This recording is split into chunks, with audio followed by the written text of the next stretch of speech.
Bhajpa MLC Devesh Kumar के द्वारा किया गया प्रेस कॉन्फ्रेंस, जिसमें उन्होंने महागठबंधन की सरकार पर जमकर हमला बोला।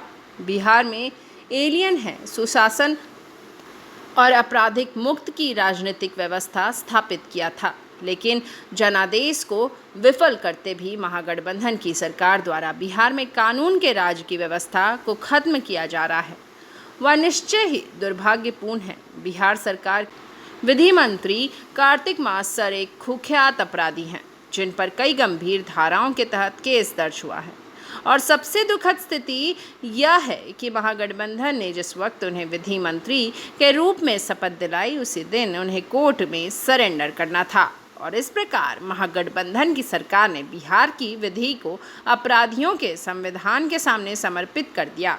महागठबंधन की सरकार बनने के बाद से ही लगातार बिहार में कानून के राज का समापन दिखने लगा, चाहे वह आनंद मोहन से जुड़ा हुआ मामला हो या कार्तिक मास्टर से जुड़ा हुआ मामला हो। नीतीश कुमार के सुशासन की पौल पट्टी खुलकर सामने आ गई है। और आप अखबारों ने जो दैनिक अखबार आते हैं, प्रतिदिन आप खोलेंगे तो एक के बाद एक कई सारी घटनाएं जिलों में जो घट रही हैं उसके बारे में उसका वर्णन होता है। तो जो स्थिति है बहुत चिंताजनक है। और अगर जो कानून का राज का जो भय होता है, fear of the rule of law, वो खत्म आ जाए तो अराजकता फैलेगी बिहार में।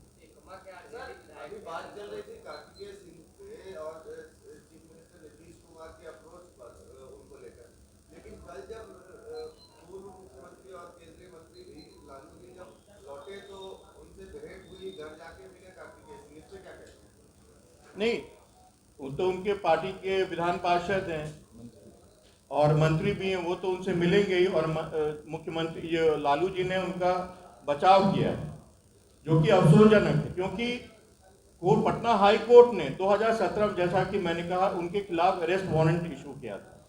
और वो वारंट अभी भी उसका स्टेटस आप पता कर लें।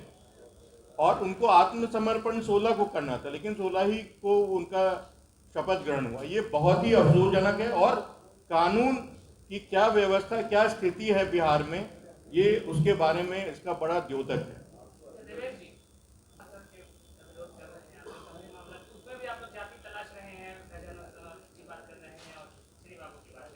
नहीं, जाति हम तलाश नहीं कर रहे हैं।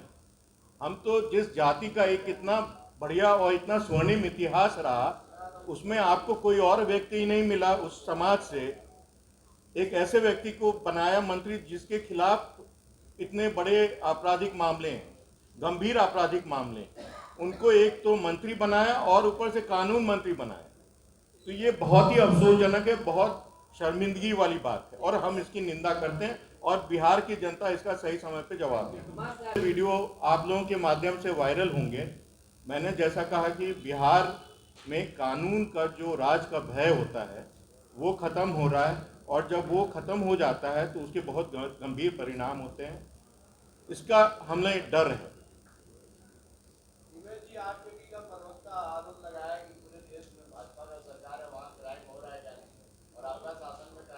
देखिए, क्राइम के जो रिकॉर्ड्स हैं वो तुलना कर ले और उसके बाद वो बताएं।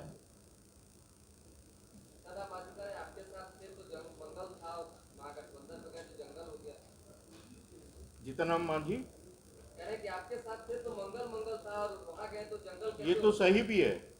आप खुद तुलना अगर करेंगे कि जदयू जब हमारे सहयोगी दल के रूप में काम करती थी तो आप उसका ट्रैक रिकॉर्ड देखें, और जब जो आरजेडी और अन्य सहयोगी दलों के साथ उनका जो गठबंधन की सरकार बनी, उसका जो रिकॉर्ड है, उसका जो रिपोर्ट कार्ड है, उसकी तुलना करेंगे तो इसका जवाब आपको मिल जाएगा। और उससे जो जुड़े विषय हैं, आप लोगों ने इतने अच्छे से उसके बारे में लिखा, आप सभी बधाई के पात्र हैं। आज हम लोग यहाँ एकत्रित हुए हैं, जिस तरह से आप लोगों ने भी उसके बारे में विस्तार से लिखा है कि जो बिहार में महागठबंधन की सरकार बनी, उसमें कई जो रिपोर्ट हो, तो उसमें ओवरऑल मंत्री दागदार और आरजेडी का जो कंटिजेंट है उसमें 88% मंत्री दागदार और जिनके कई मंत्रियों के खिलाफ गंभीर जो वारदात है उनके आरोप लगे हुए।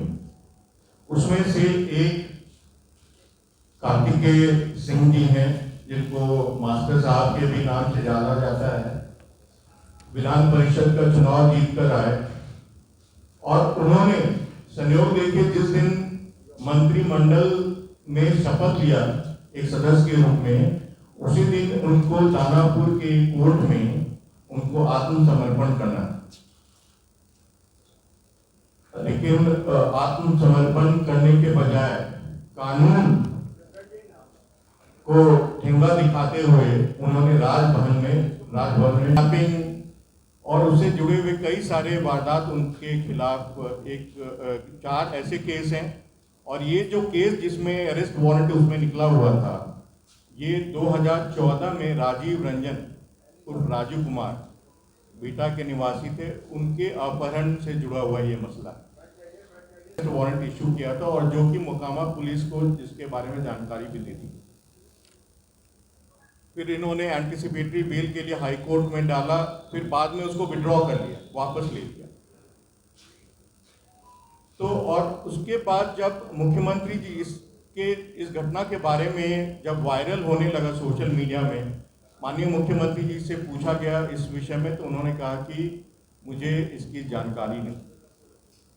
आप मुख्यमंत्री हैं, गृह मंत्री भी हैं और बिहार में जो भी घटनाएं होती हैं उसकी रिपोर्ट आपके पास दिन में जाती है और जो मंत्री बनते हैं उसका ड्यू डिलिजेंस होता है स्पेशल ब्रांच के द्वारा, लेकिन आप कह रहे हैं कि उसकी जानकारी नहीं थी। तो ये आपकी जो नैतिकता है और एक और जो मंशा है कि किसी भी तरह हम सत्ता में बने रहें, अफसोस है और समाज इसका प्रतिवाद जरूर करेगा, अपने तरीके से लोकतांत्रिक तरीके से इसका प्रतिवाद करेगा।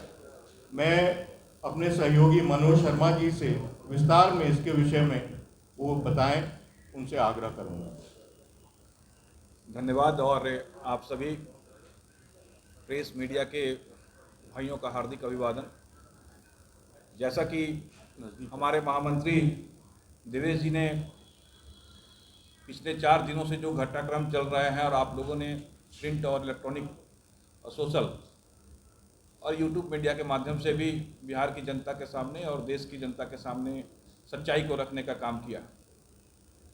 मैं जो इनसे इतर कुछ बातों को बताना चाहता हूँ वो ये है कि ये देखिए, इस सरकार में 2 घटक दल, जनता दल यूनाइटेड और आरजेडी, इन दोनों के राष्ट्रीय अध्यक्ष एक दूसरे को नीचा दिखाने में लगे हुए।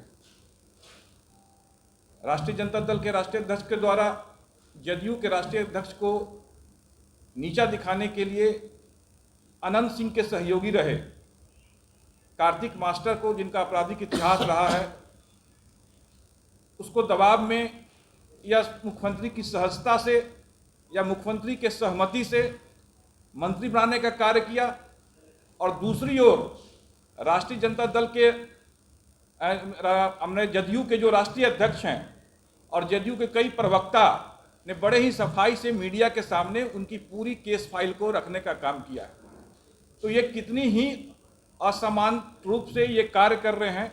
इसलिए मैं ये मानता हूं, भारतीय जनता पार्टी ये मानती है कि इन्होंने अपने राजनीतिक स्वार्थ की पूर्ति के लिए एक समाज को कटघरे में खड़े करने का कार्य किया है। हमारा ये पार्टी का मानना है कि 164 विधायक में जदयू, आरजेडी और कांग्रेस और कम्युनिस्ट में भी कई ऐसे ब्रह्मर्षि समाज के विधायक थे जिनकी योग्यता थी और उनको न बनाकर इन्होंने कार्तिक मास्टर जैसे एक आपराधिक चरित्र के व्यक्ति को मंत्री बनाया। ये एक दूसरा को नीचा दिखाने की होड़ में ये समाज का नुकसान कर रहे हैं और बिहार का भी नुकसान कर रहे हैं। इसलिए भारतीय जनता पार्टी ये मुख्यमंत्री से ये डिमांड करती है, ये मांग करती है कि ऐसे आपराधिक छवि के मंत्री को तुरंत बर्खास्त किया जाए। बहुत बहुत धन्यवाद।